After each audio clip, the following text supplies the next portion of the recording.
बिस्मिल्लाहिर्रहमानिर्रहीम। अस्सलाम वालेकुम व रहमतुल्लाहि व बरकातहू। की हाल चाल है जी? ठीक ठाक हो? उम्मीद है अल्लाह ताला के हुक्म दे नाल इंशाअल्लाह तुसीं सारे ठीक ठाक होवोगे। अल्लाह ताला सब ते रहमत फरमाए।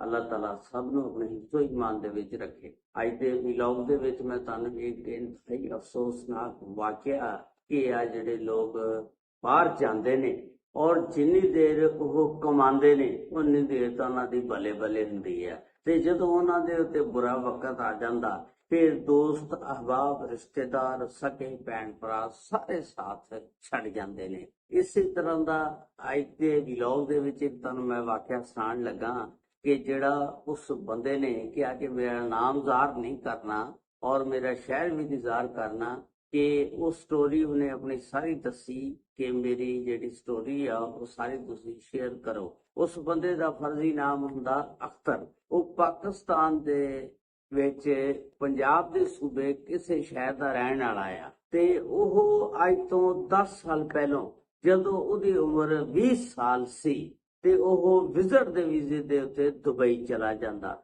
ਉਹਦਾ ਵਾਲਦ ਵੀ ਦੁਬਈ ਗਿਆ ਹੁੰਦਾ। ਉਹਨੇ ਆਪਣੇ ਬੇਟੇ ਨੂੰ ਦੁਬਈ ਵਿਜ਼ਿਟ ਦੇ ਵੀਜ਼ੇ ਤੇ ਬੁਲਾ ਲਿਆ। ਉਸ ਤੋਂ ਬਾਅਦ ਬੁਲਾ ਕੇ ਵਾਲਦ ਕਹਿਣ ਲੱਗਾ ਕਿ ਹੁਣ ਮੇਰਾ ਕੰਮ ਸੀ ਤੈਨੂੰ ਇੱਥੇ ਬੁਲਾ ਲੈਣਾ, ਹੁਣ ਤੇਰਾ ਕੰਮ ਆ ਕਿ ਤੂੰ ਆਪਣੀ ਨੌਕਰੀ ਖੁਦ ਲੱਭ ਤੇ ਲੱਭ ਕੇ ਆਪਣੀ ਜ਼ਿੰਦਗੀ 'ਚ ਕਾਮਯਾਬੀਆਂ ਹਾਸਲ ਕਰ। ਹੁਣ ਅਖਤਰ ਨੇ ਕੀ ਕੀਤਾ ਕਿ 1 ਮਹੀਨਾ ਲੱਗ ਗਿਆ ਉਹਨੂੰ ਨੌਕਰੀ ਲੱਭਣ ਵਾਸਤੇ। ਉਸ ਤੋਂ ਬਾਅਦ ਜਿਸ ਵੇਲੇ ਉਹਨੂੰ ਨੌਕਰੀ ਲੱਭ ਗਈ ਫਿਰ ਉਹਨੇ ਉੱਥੇ ਵੀਜ਼ਾ ਜਿਹੜਾ ਉਹ ਤਬਦੀਲ ਕਰਾਇਆ। ਉਸ ਤੋਂ ਬਾਅਦ ਉਹਨੇ ਉੱਥੇ ਨੌਕਰੀ ਕਰਦਾ ਰਿਹਾ। ਉਹਨੇ ਖੂਬ 10 ਸਾਲ ਨੌਕਰੀ ਕੀਤੀ ਉੱਥੇ ਤੇ ਉਹਨਾਂ 10 ਸਾਲਾਂ ਦੇ ਵਿੱਚ ਉਹਨੇ ਆਪਣੇ ਵਾਲਦ ਨੂੰ ਜਿਹੜਾ ਵੀ ਪੈਸਾ ਕਮਾਣਾ ਪਹਿਲੇ 6 ਸਾਲ ਨਾਲ ਉਹ ਆਪਣੇ ਵਾਲਦ ਨੂੰ ਪੈਸੇ ਦਿੰਦਾ ਰਿਹਾ। ਇਹਦਾ ਵਾਲਦ ਜਿਹੜਾ ਸੀ ਉਹ ਸਾਰਾ ਪੈਸਾ ਜਿਹੜਾ ਸੀ ਪਾਕਿਸਤਾਨ ਭੇਜਦਾ ਰਿਹਾ। ਇਹਦਾ ਵਾਲਦ ਜਿਹੜਾ ਸੀ ਆਪਣੇ ਭਰਾਵਾਂ ਦੇ ਨਾਲ ਇਹ ਸਾਰੇ ਅਜੇ ਇਕੱਠੇ ਹੀ ਸੀ ਤੇ ਇੱਕ ਤਾਂ ਹੁੰਦਾ ਨਾ ਚਲੋ ਇਹਦਾ ਅੱਬਾ ਜੁਦਾ ਹੋ ਗਿਆ, ਇਹਦੇ ਭਰਾ ਵੀ ਦੇ ਨਾਲ ਇਕੱਠੇ ਹੀ ਰਹਿੰਦੇ ਸੀ ਇੱਕੋ ਜਗ੍ਹਾ ਤੇ। ਇਹਦਾ ਅੱਬਾ ਸਾਰੇ ਪੈਸੇ ਪਾਕਿਸਤਾਨ ਭੇਜਦਾ ਰਿਹਾ ਔਰ ਆਪਣੇ ਭੈਣ ਭਰਾਵਾਂ ਨੂੰ ਵੇਖਦਾ ਰਿਹਾ, ਉਹਨਾਂ ਨੂੰ ਪਾਲਦਾ ਰਿਹਾ।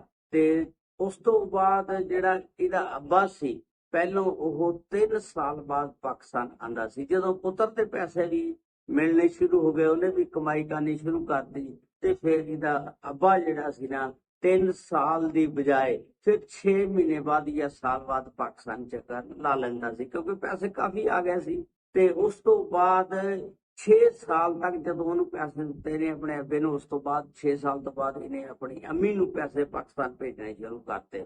ਇਹਦੀ ਅੰਮੀ ਨੇ ਕਿਹਾ ਅੱਬਾ ਤੇਰਾ ਤਾਂ ਸਾਰੇ ਉਜਾੜੀ ਜਾਂਦਾ, ਪੈਸੇ ਖਰਾਬ ਕਰੀ ਜਾਂਦਾ, ਘਰ ਭੇਜੀ ਜਾਂਦਾ ਤੇ ਤੂੰ ਮੈਨੂੰ ਲੈਦਾ ਭੇਜਿਆ ਕਰ ਪੈਸੇ, ਮੈਂ ਜੋੜਾਂਗੀ। ਇਹਨੇ 6 ਸਾਲ ਤੋਂ ਬਾਅਦ ਨਾ ਆਪਣੀ ਅੰਮੀ ਨੂੰ ਪੈਸੇ ਭੇਜਣੇ ਸ਼ੁਰੂ ਕਰਤੇ। ਇਹਦੀ ਅੰਮੀ ਨੇ ਫਿਰ ਇੱਕ ਬੱਚੀ ਸੀ ਜਿਹੜੀ ਉਹਨੂੰ ਵਿਆਹਿਆ ਪੈਸੇ ਪੂਸੇ ਜੋੜ ਕੇ ਤੇ ਨਾਲ ਫਿਰ ਜਿਹੜਾ ਬੱਚਾ ਸੀ ਉਹਨੂੰ ਪੜ੍ਹਾਇਆ ਚੰਗਾ, ਉਹਦੇ ਉੱਤੇ ਪੈਸਾ ਖਰਚ ਕੀਤਾ ਤੇ ਇਹ 4 ਸਾਲ ਫਿਰ ਆਪਣੀ ਅੰਮੀ ਨੂੰ ਪੈਸੇ ਭੇਜਦਾ ਰਿਹਾ। ਜਿਸ ਵੇਲੇ ਸ਼ਾਦੀ ਦਾ ਟਾਈਮ ਆਇਆ ਇਹਨੇ ਕਿਹਾ ਕਿ ਅੰਮੀ ਹੁਣ ਮੇਰੀ ਸ਼ਾਦੀ ਕਰਨੀ ਚਾਹੀਦੀ। ਆਪਣੇ ਅੱਬੂ ਨੂੰ ਵੀ ਕਿਹਾ, ਉਹਨਾਂ ਨੇ ਕਿਹਾ ਪੁੱਤ ਤੇਰੀ ਮੰਗਣੀ ਕਰ ਦਿੰਦੇ ਆ।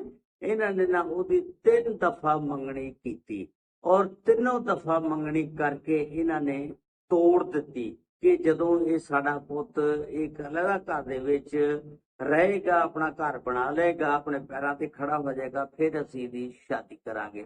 ਹੁਣ ਅਖਤਰ ਜਿਹੜਾ ਬੜਾ ਪਰੇਸ਼ਾਨ ਸੀ ਕਿ ਮੇਰੀ ਸ਼ਾਦੀ ਵੀ ਨਹੀਂ ਹੁੰਦੀ ਹੈਗੀ, ਘਰ ਦੇ ਪੈਸੇ ਵੀ ਸਾਰੇ ਲਈ ਜਾਂਦੇ ਨੇ, ਹੜੱਪ ਕਰੀ ਜਾਂਦੇ ਨੇ ਤੇ ਮੈਂ ਤਾਂ ਇਸ ਤਰ੍ਹਾਂ ਨਾ ਮਕਾਨ ਬਣਾ ਸਕਿਆ ਨਾ ਕੁਝ ਕੀਤਾ ਤੇ ਬੜਾ ਰੜੇ ਤੇ ਨਾ ਰਹਿ ਜਾਵਾਂ।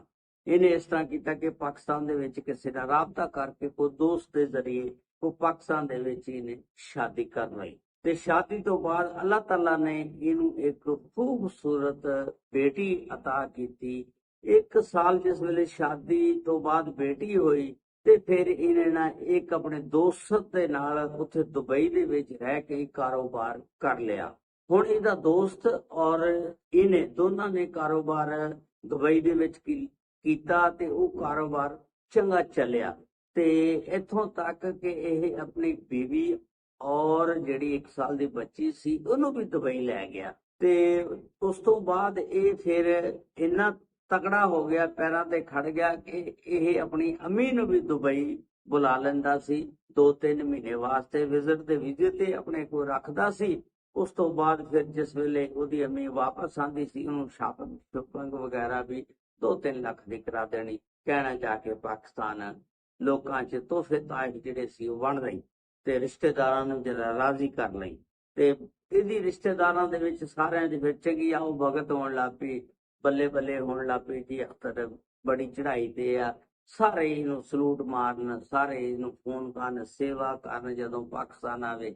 ਉਸ ਤੋਂ ਬਾਅਦ ਇੱਕ ਟਾਈਮ ਐਸਾ ਆਇਆ ਕਿ ਉਹ ਜਿਹੜਾ ਇਹਦਾ ਦੋਸਤ ਸੀ ਜਿਹਦੇ ਨਾਲ ਕਾਰੋਬਾਰ ਕੀਤਾ ਸੀ ਉਹਨੇ ਧੋਖਾ ਫਰਾਡ ਕੀਤਾ। ਧੋਖਾ ਫਰਾਡ ਤੁਹਾਨੂੰ ਪਤਾ ਦੁਨੀਆ ਦੇ ਵਿੱਚ ਬੜਾ ਚੱਲਦਾ। ਹੁਣ ਦੋਸਤ ਜਿਹੜਾ ਸੀ ਉਹ ਫਰੇਬੀ ਬੰਦਾ ਸੀ, ਉਹਨੇ ਐਸਾ ਧੋਖਾ ਕੀਤਾ ਕਿ ਸਾਰਾ ਕਾਰੋਬਾਰ ਸਮੇਟ ਕੇ ਤੇ ਰਫੂ ਚੱਕਰ ਹੋ ਗਿਆ, ਦੁਬਈ ਤੋਂ ਨਿਕਲ ਗਿਆ। ਹੁਣ ਇਹ ਨਹੀਂ ਪਤਾ ਵੀ ਉਹ ਕਿਹੜੇ ਮੁਲਕ ਗਿਆ, ਦੁਬਈ ਤੋਂ ਨਿਕਲ ਗਿਆ ਤੇ ਇਹ ਜਿਹੜਾ ਸੀ ਕਾਰੋਬਾਰ ਉਹਨੇ ਕੀਤਾ ਸੀ ਤੇ ਇਹ ਬਿਲਕੁਲ ਤਬਾਹੋ ਬਰਬਾਦ ਹੋ ਗਿਆ। ਕਾਰੋਬਾਰ ਜ਼ਿਆਦਾ ਉਹਦੇ ਹੱਥ ਦੇ ਵਿੱਚ ਸੀ, ਇਹ ਵੀ ਨਾਲ ਸ਼ਾਮਲ ਸੀ, ਲੇਕਿਨ ਹਰ ਸ਼ੈ ਉਹਦੇ ਨਾਮ ਸੀ ਤੇ ਹਰ ਚੀਜ਼ ਅਖਤਿਆਰਾਤ ਉਹਦੇ ਕੋਲ ਸੀ। ਉਹਨੇ ਸਾਰੇ ਪੈਸੇ ਕਾਬੂ ਕੀਤੇ ਤੇ ਨਿਕਲ ਗਿਆ।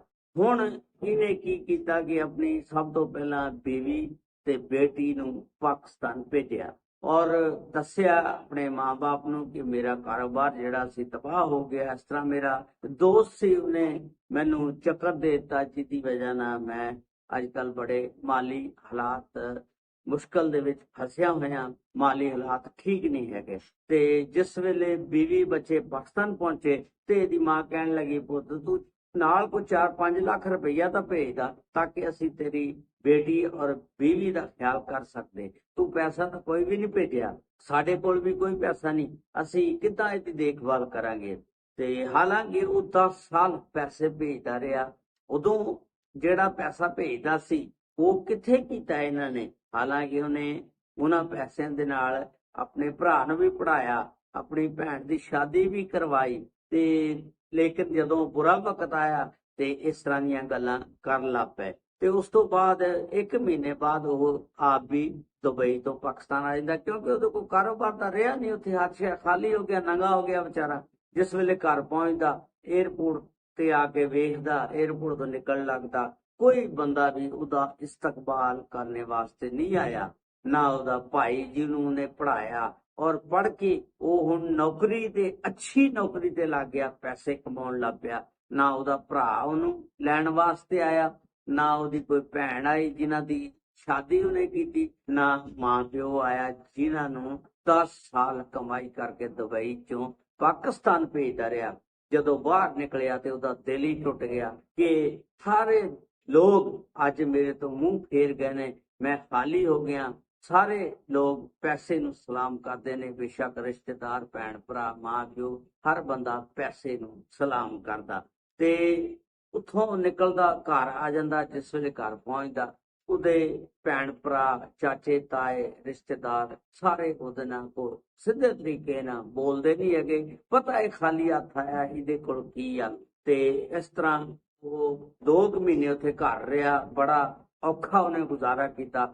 ਉਸ ਤੋਂ ਬਾਅਦ ਉਹ ਇੰਨਾ ਤੰਗ ਹੋ ਗਿਆ ਕਿ ਉਹ ਆਪਣੇ ਸਸੁਰਾਲ ਸਹੁਰੇ ਦੇ ਘਰ ਦੂਸਰੇ ਸ਼ਹਿਰ ਚਲਾ ਗਿਆ। ਹੁਣ ਉਹ ਦੱਸਦਾ ਕਿ ਮੇਰੇ ਸਹੁਰੇ ਜਿਹੜੇ ਨੇ ਮੇਰੇ ਵਾਸਤੇ ਯੂਰਪ ਕੰਟਰੀ ਮੈਨੂੰ ਭੇਜਣੇ ਵਾਸਤੇ ਕੋਸ਼ਿਸ਼ ਕਰ ਰਹੇ ਨੇ। ਉਹ ਦੱਸਦਾ ਕਿ ਮੇਰਾ ਵੀਜ਼ਾ ਵੀ ਯੂਰਪ ਕੰਟਰੀ ਦਾ ਲੱਗ ਗਿਆ, 15-20 ਦਿਨ ਦੇ ਵਿੱਚ ਮੈਂ ਯੂਰਪ ਕੰਟਰੀ ਦੇ ਵਿੱਚ ਕਿਸੇ 'ਚ ਨਿਕਲ ਜਾਵਾਂਗਾ।